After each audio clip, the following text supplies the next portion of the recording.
Okay sir, कुछ समय बाद जो है बजट भी आ जाएगा और ऐसे में बजट से आप क्या कुछ एक्सपेक्ट कर रहे हैं? और ऐसे में बाज़ार की जो चाल इस वक़्त दिख रही है, ऐसे में क्या कुछ खरीदारी की जा सकती है? क्या स्ट्रैटेजी रखी जा सकती है ऐसे में? देखिए, मैं इसको बजट से जोड़ के नहीं देखूँगा। I will take one day at a time, one trade at a time. जहाँ रिलेटिव स्ट्रेंथ है, वहाँ पे काम कर लेना ठीक है। जहाँ रिलेटिव वीकनेस है, वहाँ पे छोड़ देना ज़्यादा बेहतर है, बजाय ये होप पाल लेना कि प्री बजट रैली में चल सकता है। तो बीइंग स्टॉक स्पेसिफिक इस समय ज़्यादा आपके लिए फ़ायदेमंद रहेगा। यहाँ पर जाकर आप वोट कर सकते हैं। सर यहाँ पर कई सारे क्वेश्चन भी आए हैं, क्वेश्चन से ही शुरुआत करना चाहेंगे हम। मनीष शाह जी का क्वेश्चन है और आपके आने से सर कई समय पहले इन्होंने अपने कई सारे सवाल भेज रखे हैं, मतलब आप समझ सकते हैं कि कितनी शिद्दत के साथ आपका इंतज़ार हो रहा था यहाँ पर। पूछ रहे हैं कि sir I have Morgan labs के 61 should I exit from current market price और wait for bounce back? Please suggest level और can I accumulate Ratnaveer precision from current market? ये रत्नावीर में ट्रायंगल के ब्रेकआउट पॉइंट के पास खड़ा है। 2-4 दिन आप समय दे देंगे तो ज़्यादा अच्छा है। क्लियर कट पैटर्न बन जाने दीजिए। उसके बाद अगर ट्रेड करते हैं तो ज़्यादा अच्छा रहेगा। मॉर्पेन लैब में बाइंग क्लाइमेक्स हुआ था। 38 का पहला टारगेट था जो आ चुका है, तो बाउंस बैक नहीं रूल आउट कर सकते 42.6 46 तक। बट क्या ये बाउंस बैक में लॉन्ग प्ले करना चाहिए? बिल्कुल नहीं। अगर है तो बाउंस बैक में एग्जिट करने की कोशिश कीजिए। ओके, यहाँ पर अभिषेक जी का क्वेश्चन पूछ रहे हैं। नमस्कार sir, Sky Gold buy at 346 should I exit और switch to Union Bank at current price? आपके अकॉर्डिंग सर क्या सलाह रहेगी आपकी? पहला स्टॉक कौन सा था यूनियन बैंक के पहले? यूनियन बैंक से पहले स्काई गोल्ड।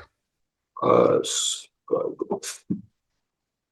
देखिए, स्काई गोल्ड में तो एक रेंज बनी हुई है 375 309, और इसी रेंज के अंदर हम ट्रेड कर रहे हैं। प्रोबेबली जिस साइड भी रेंज का ब्रेकआउट आएगा उसी साइड चलेगा, क्योंकि प्राइमा फेसी कोई इंडिकेशन मिल नहीं रहा है कि रेंज किस साइड में ब्रेकआउट होगी। तो जिस भी साइड रेंज ब्रेकआउट हो उस साइड चलेगा। यूनियन बैंक तो मैं मल्टीपल टाइम रिकमेंड कर चुका हूँ। 422 हफ्ते का बेस ब्रेकआउट है 155 पे, 148 का स्टॉप लॉस है।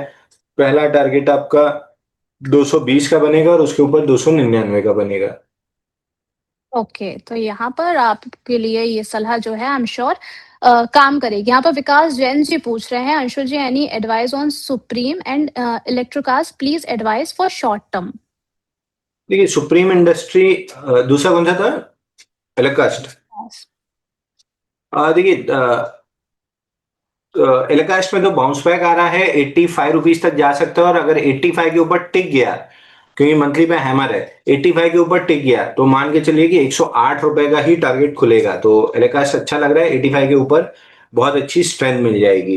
सुप्रीम इंडस्ट्री में 10-20 50 डे मूविंग एवरेज पे आके रेस्ट कर रहा है, तो प्रोबेबली बाउंस बैक अगर करता है तो 3790 और 4007 इस जोन तक बाउंस बैक कर सकता है। ओके, यहाँ पर बैड लक करके इनकी आईडी है। ये कह रहे हैं कि जेएसडब्ल्यू इंफ्रास्ट्रक्चर प्लीज सजेस्ट क्या करना चाहिए इन्हें? आपको कैसा लग रहा है सर जेएसडब्ल्यू इंफ्रा? ये आज रिजल्ट है तो आज के सेशन में अवॉइड करना चाहिए। 265 के ऊपर टिका रहता है तो फिर वापस से बाइंग बन जाएगा, एक्यूमुलेशन जोन में है। बट रिजल्ट के आसपास बाई करना खतरे से खाली हो सकता है, क्योंकि रिजल्ट पॉजिटिव नेगेटिव दोनों रिएक्ट कर सकता है। तो रिएक्शन निकल जाने दीजिए, उसके बाद ले लीजिएगा। सेक्युलर बुल रन में 6 महीने का करेक्शन है, जिस भी दिन खत्म होगा ऑल टाइम हाई टिका देगा।